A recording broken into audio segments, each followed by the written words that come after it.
Herkese salam. Bugün sizlərlə əmlak vergisi haqqında qısa bir məlumat bölüşəcəm. İlk növbədə gəlin görək əmlak vergisi nədir, necə hesablanır və kimlər əmlak vergisinin ödəyicisi hesab edilirlər. Vergi Məcəlləsinin 196-cı maddəsinə əsasən vergi tutma obyektləri olan fiziki şəxslər və müəssisələr əmlak vergisinin ödəyiciləridirlər və əmlak vergisinin hesablanma qaydası fiziki şəxslərin yaşayış sahələrinə görə fərqli, müəssisə və fərdi sahibkarların istifadəsində olan əsas vəsaitlərə görə fərqli, eyni zamanda su və hava nəqliyyat vasitələrinin mühərrikinin olub-olmamasına görə fərqlidir. İlk növbədə gəlin görək, müəssisə və fərdi sahibkarlar öz əsas vəsaitlərinə görə əmlak vergisini necə hesablayır?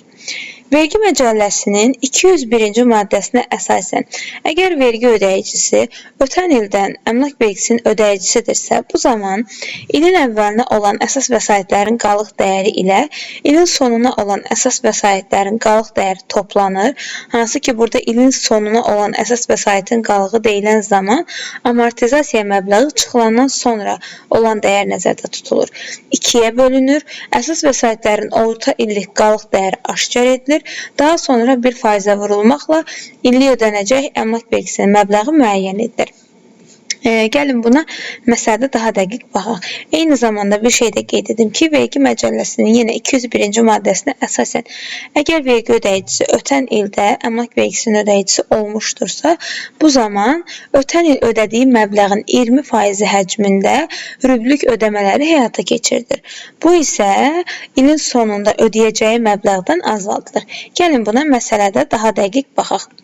Müəssisə 2023-cü ildə büdcəyə 5000 manat əmlak vergisi hesablayıb ödəmişdir və 2024-cü ilin əvvəlinə müəssisənin əsas vəsaitlərinin dəyəri 600 min manat, ilin sonuna isə 500 min manatdır.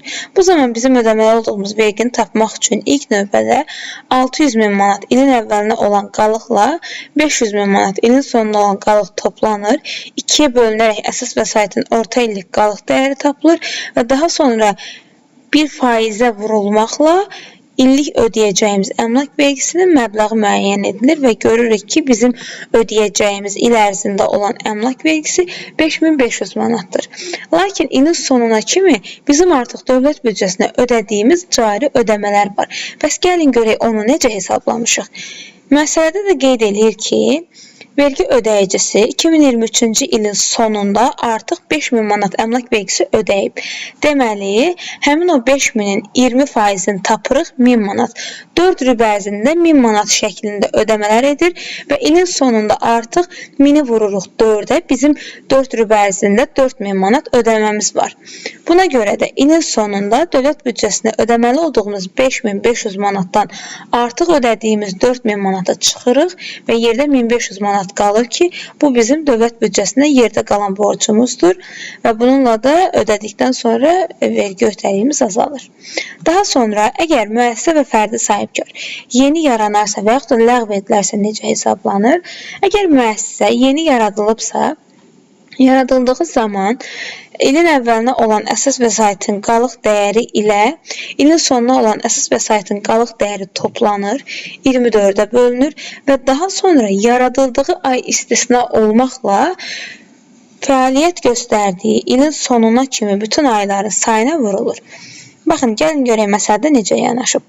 Cari ilin yanvar ayında yaradılan müəssisənin əsas vəsaitlərinin dəyəri 40 min manatdır. İlin sonuna isə 35 min manat olur. Bu zaman biz düstura əsasən ilin əvvəlinə olan 40 min manatla ilin sonuna olan 35 min manatı toplayırıq, 24-ə bölürük və daha sonra isə yaradıldığı ay, yanvar ayı istisna olmaqla 11 ayın sayına vurub müəyyən edirik ki, bizim ödəməli olduğumuz vergi 34.375 manatdır. Bu qərar isə Vergi Məcəlləsinin 202-ci maddəsinə istinadən izah edilir. Daha sonra, bəs fiziki şəxslərin öz yaşayış sahələrinə, binalarına, qeyri-yaşayış sahələrinə görə ödədiyi əmlak vergisi necə hesablanır? İndi gəlin ona baxaq. İlk növbədə qeyd edeyim ki, yaşayış məntəqələri Bakıda, Gəncə, Sumqayıtda, digər rayonlarda fərqli əmsal müəyyən edilib. Hər regionun özünə məxsus əmsalı var. Bu gördüyünüz 4 əmsal Bakı üçün 0.40-dır. Gəncə, Sumqayıt, Abşeron üçün 0.3 qəpikdir. Digər şəhərlərdə isə gördüyünüz kimi 20 qəpik, rayonların tabeliyində olan qəsəbə kəndlərdə isə 10 qəpiyə vurulmaqla məbləğ müəyyən edilir.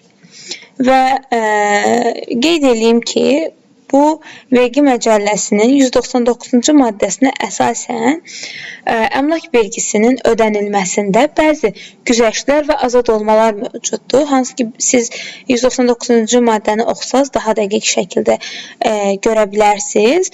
Orada qeyd eləyir ki, şəhid statusu almış şəxslərin övladları mülkiyyətində olan yaşayış sahələrinin ödəməli olduğu həmin o əmlak vergisinin 30 manatı məbləğində azad olmalar tətbiq edilir. Hansı ki, bu şəxslərdən başqa Vətən müharibəsinin iştirakçıları, əlilliyi olan şəxslərdir. Həmin bu azad olma onlara da tətbiq edilir. İndi isə gəlin məsələdə daha geniş şəkildə baxaq. İlk növbədə məsələdə baxanda fikir verməlisiniz ki, yaşayış sahəsi həmin şəxsin mülkiyyətindədir, yoxsa istifadəsindədir. Bakı şəhərində yerləşən şəhid övladının mülkiyyətində 170 kvadrat yaşayış sahəsi və Naxçıvan şəhərində yerləşən 90 kvadrat istifadəsində olan yaşayış sahəsi var. İndi gəlin baxaq, burada iki fərqli hesablama üsulu var. İlk növbədə yenə vergi məcəlləsinin 199-cu maddəsinə əsasən yaşayış evlərinə görə 30 kvadrat metr əmlak vergisindən azaddır. Bu, əgər bir fiziki şəxsin tabeliyində bir neçə yaşayış evi varsa, hər biri üçün tətbiq edilən azad olmadır. Lakin, həmin dediyim 30 manat əmlak vergisindən azad olma, bu güzəştdir və sadəcə şəhid övladları həmin o güzəştin tətbiq olunduğu şəxslərin bir tək yaşayış evində istifadə edilə bilər. İndi burada tapmaq üçün 170 kvadrat metrdən çıxırıq, azad olan 30 kvadrat metri və əmsal olan 0,40-a vururuq.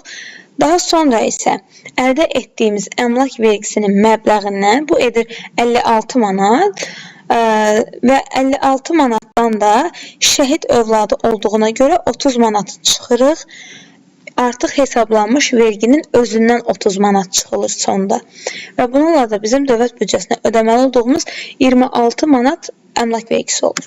Daha sonra isə 90 kvadrat Naxçıvanda yerləşən yaşayış sahəsinə görə yenə yaşayış sahəsi olduğuna görə 30 kvadratını vergi hesablanana qədər artıq azaldırıq. 60 kvadratın vururuq 0,2 qəpiyə və müəyyən edirik ki, bizim ödəməli olduğumuz əmlak vergisi 12 manatdır. Artıq hesablanan əmlak vergisindən 30 manat azad etmək güzəştli bu ev üçün tətbiq olunmur. Çünki həmin güzəşt yalnız bir dəfə istifadə edilə bilər. Daha sonra qeyd edeyim ki, əmlak vergisini müəssisə və fərdi sahibkarlar dövlət büdcəsinə, fiziki şəxslər isə bələdiyyələrə ödəyirlər və onlara tədiyyələr bələdiyyələr tərəfindən hər il avqust ayının 15-nə kimi göndərilir.